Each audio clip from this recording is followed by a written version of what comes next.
Moving on, the Hawks bullied their way to beat Miami, which was a shocking win. I didn't think that Atlanta would be able to overcome their demons and defeat uh, Miami, especially on the road, especially all the way that Atlanta has been so middle of the road all season.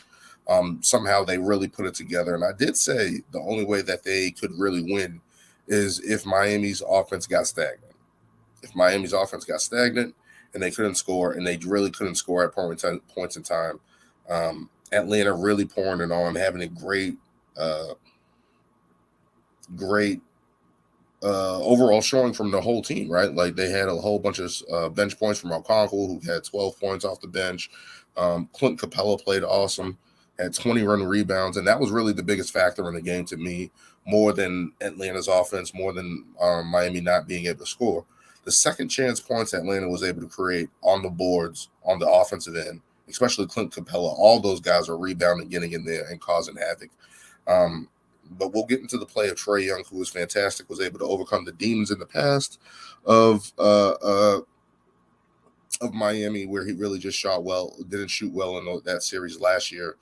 But he was able to turn around, even though he was inefficient. He was able still to knock down some shots, able to create and rebound, even on his end, and was able to differentiate his offense enough with DeJounte Murray enough to keep the Miami Heat off balance and guessing.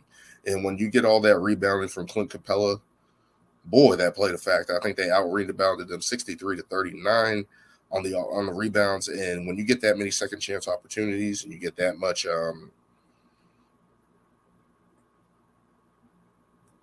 many second chance points opportunities for an offense that was struggling all season, to get it that way and do it that way on the road in Miami is very impressive. But Trae Young stayed poised, um, really hung in there when they were trying to trap him, and did some things where it was like Miami just didn't have enough answers, especially on the glass with these guys.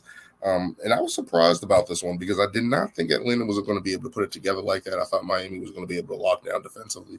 But when they couldn't score, I was like, uh-oh, this was the thing that we were talking about. And when Miami shoots 42% on the night, it's like your offense is already stagnant. You're not getting to the line enough. You're not doing all these things here. That's going to be terrible. That's going to be tough to overcome. But Sadiq Bey had 17 points off the bench, really knocking down his shot. Bogdanovic had a good game.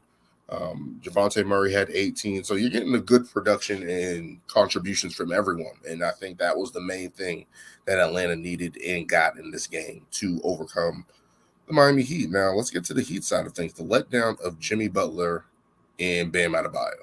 Jimmy Butler came out and guaranteed a win, which Trae Young talked about after the game, saying, hey, I heard that he guaranteed a win, so I was trying to do everything to make sure that didn't happen.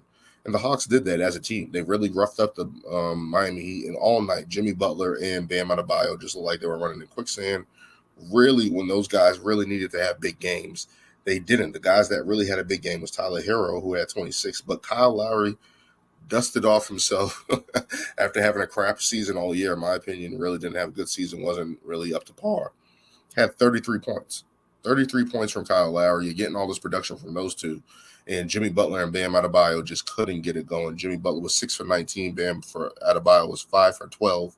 He had 12 and 9. Jimmy Butler had 21 and 9 there. So you're looking there and you're like, why couldn't they impact the game, put their force on the game how they usually do? Like that's what they usually do. Bam Adebayo is usually good defensively, able to get buckets around the rim, able to shoot a little bit.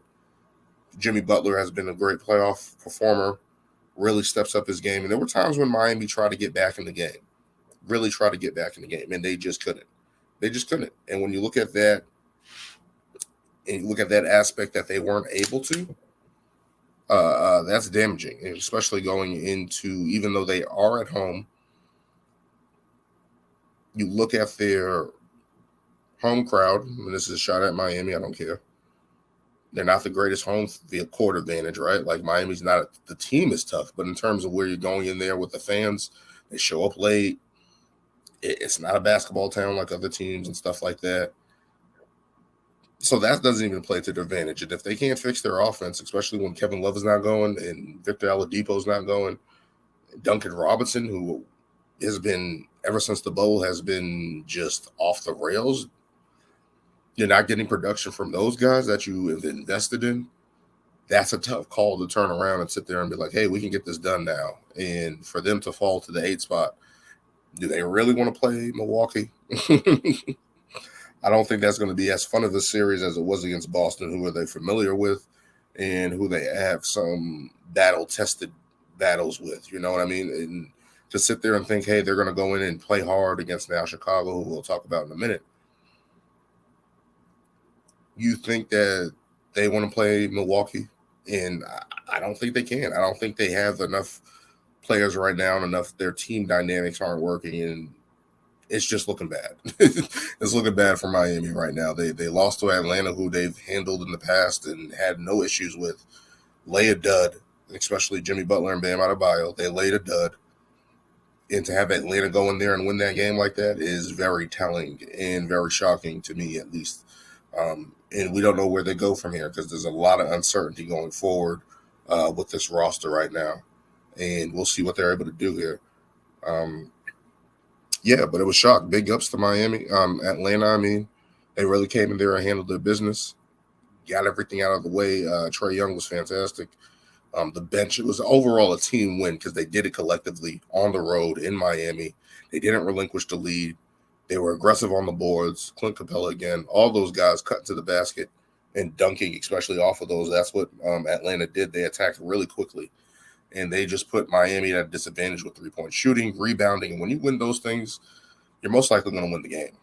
You're most likely going to win the game. You get that many opportunities, you get that many three-point shots as an advantage, you're probably going to win the game. And Atlanta did that. They handled their business, and they'll be facing Boston. And that's going to be an interesting series. I think people are saying, yeah, that's going to be a easy series for Boston. I think it could be, but we'll talk about that again when it gets closer to the playoffs.